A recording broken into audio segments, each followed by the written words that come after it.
accidentally fell into an old well and never imagined that a divine dragon was imprisoned at the bottom. The dragon didn't seem hostile at all, it just sat there quietly watching me. When it noticed the cut on my hand, it suddenly turned away and let out an angry roar. A moment later, a female dragon appeared with a dragon egg in her mouth. The next second, she used the power of the egg to heal me. A flash of light swept over my body, and every wound disappeared completely. Trembling, I quietly thanked her. Then everything around me suddenly began to twist and distort. The dragon told me that the egg's name was Kai. It carried the last hope of dragonkind. If it was ever going to hatch, it had to be taken to Dragon Castle, because only the sacred spring hidden deep within the fortress could awaken it. The dragon then told me that I was destined to become a dragon keeper. As soon as those words left its mouth, it passed its power on to me. Blue light swallowed everything around me, and I suddenly woke up from the dream. A second later, the entire village started shaking violently. A pillar of blue light shot across the sky. It was the sign that the mother dragon had fallen. When Lord Long, the guardian of the dragons, saw the strange phenomenon in the sky, he immediately ordered his men to deal with the dragon's corpse in the well. Every part of a dragon's body was worth a fortune. Any single piece could be sold for an incredible price.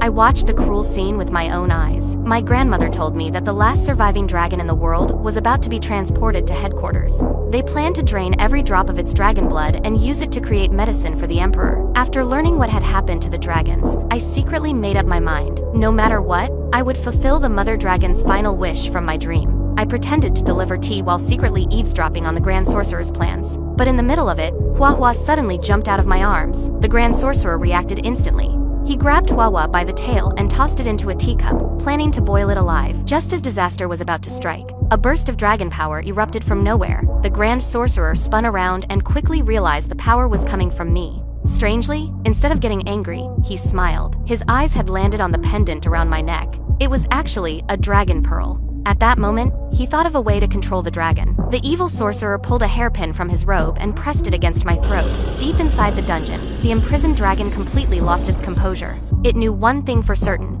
I could not die. Under the sorcerer's threat, the dragon had no choice but to walk obediently into the prison cart. But when I saw the pain in the dragon's eyes, the power inside me could no longer be contained. A dazzling blue light suddenly burst from my body.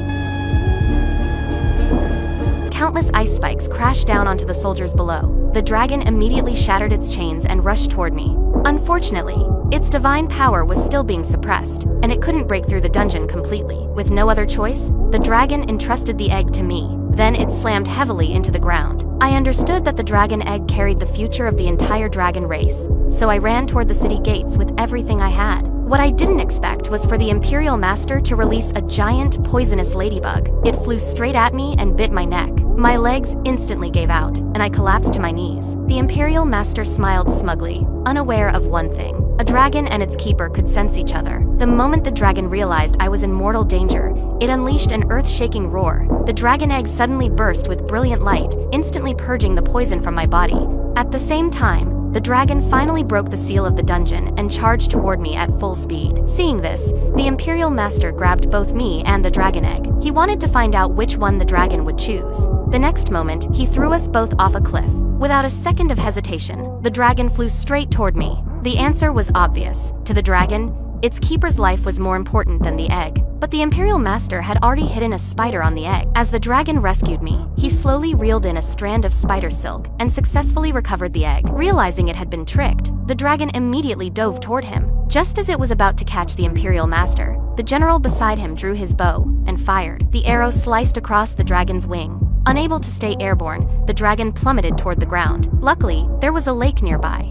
The dragon summoned its magic, raising enormous waves that slowed its fall, and it landed safely in the water. Meanwhile, the Imperial Master and the general returned to the palace. After absorbing the spiritual energy from the dragon egg, the Emperor's condition visibly improved, but the effect still wasn't as powerful as dragon blood. So he ordered the Imperial Master to lure the dragon into the palace at any cost. The Imperial Master knew the dragon would eventually follow the egg's aura and come searching for it. He immediately ordered his servant, Wang Chao, to set up an ambush throughout the palace and wait for us to walk right into it. As expected, the dragon and I soon arrived near the Imperial Palace. The security was extremely tight, so the dragon decided to sneak in through the underground tunnels beneath the moat. We traveled through the waterways beneath the city, and eventually found the entrance to the underground palace. I stared at the lifelike murals covering the walls, fascinated by what I saw. The dragon began telling me about the ancient war when humans and dragons fought side by side against powerful sorcerers, and how humanity later used deception and countless schemes to betray and persecute dragonkind. But before the story could be finished, Wang Chao suddenly appeared. The dragon looked at him closely and froze.